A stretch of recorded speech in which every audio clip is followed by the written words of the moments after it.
Hinn eini Guð og tilgangur lífsins. Ímyndaðu þér röð af þungum steinum sem halla sér hver upp að öðrum.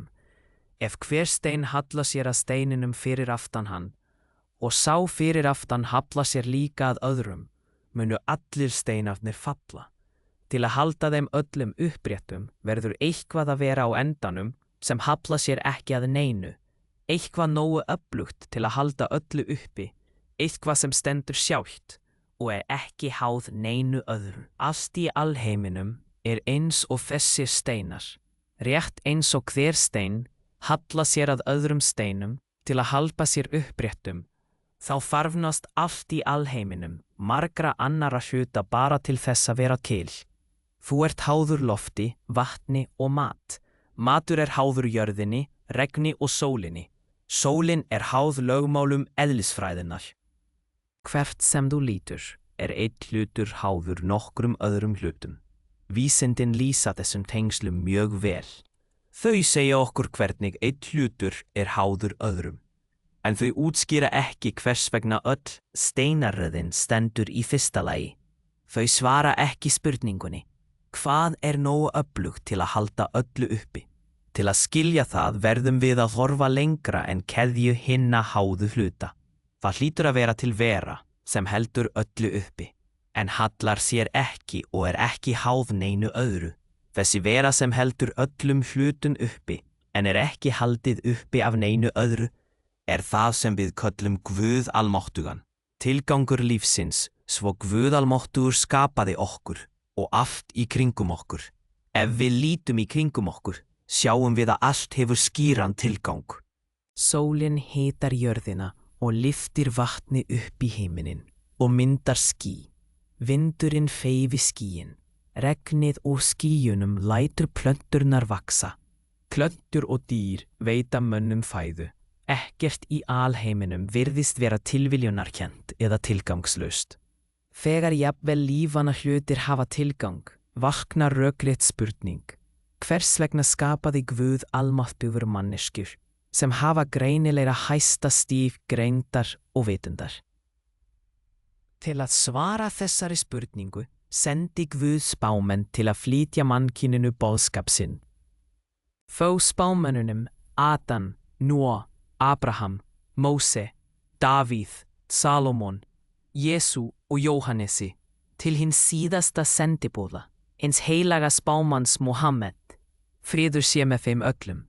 Kom hver spámaður með sama skýra boðskapinn. Guð skapaði manneskjur til að tilbiðja og fíða honum. Og þetta veraldlega líf stöðug prógrám á víðni okkar við Guð. Sér hvert verk, orð, hugsun og ásetningur okkar skráður af englum. Dauðastundin þegar prófinu lýkur og niðurstöðurnar opinberaðar. Þeir sem lifðu í trú á Guð almáttugan og gerðu réttláta hluti öðlast velgengni í paradís að eilífu.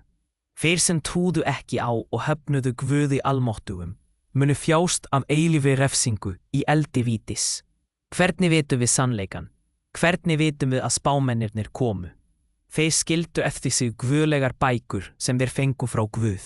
Allar guðlegar bækur spilltust með tímanum, nema hinn heilagi Kúran sem fullkomlega varðveittur enn þann dag í dag yfir 400 árum síðar. En hvernig vitum við að Kúran sé sannarlega frá Guði almáttugum? Við skulum hugsa nauðsynlega eiginleika Guðs. Hann hlýtur að vera upphafslaus og endalaus. Ef hann byrjaði að vera til, hann háður einhverju til að gera hann til, svo hann getur ekki verið sú vera sem ekki háð neinu öðru. Ef hann hættir að vera til, getur hann ekki verið sú vera sem allt háð, því endir hans myndi fela í sér af allt annað kæmi að enda. Svo Guð hefur ekkert upphaf og engan enda. Hann hlýtur að vera einn. Ef það væru tveir skaparar, myndi vilji annars takmarka vald hins, og takmarkuð vera getur ekki verið Guð. Til dæmis ef einn skapari vildi að sólin rísi og hinn vildi að hún settist, gæti aðeins öðrum tekist það. Sá sem mistekst valdalaus og valdalaus vera getur ekki verið sá Guð sem allt háð. og að lokum getur hann ekki líkst sköpun sinni á nokkurn hátt. Ef hann gerði það, væri hann háður presís eins og þau og hann gæti ekki verið sú vera sem allir eru háðir. Spyrðu nú sjálfan þig, af öllum þeim guðum sem fólk tilbýður, hver þeirra uppfyllir þessi rökréttu skilyrði? Það Guð sem sendi hinn heilaga Kúran. Í kafla 102 segir Allah, seg, hann Allah, hinn eini. Allah sjálfum sér nógur. Hann hvorki getur af sér né var hann getinn, og enginn honum jafnt. Einn Guð, þarfnast einskis, allt þarfnast hans, eilífur. Enginn sonur, enginn faðir, algerlega ólíkur sköpuninni. Enginn félagi, enginn jafningi. Koran lýsir Guði nákvæmlega eins og rökfræðin krefst að hann hljóti að vera. Þetta engin tilviljun. Þetta sönnun þess að hinn heilagi Kúran svo sannarlega bókin send af skapara alheimsins, Allah almáttugum.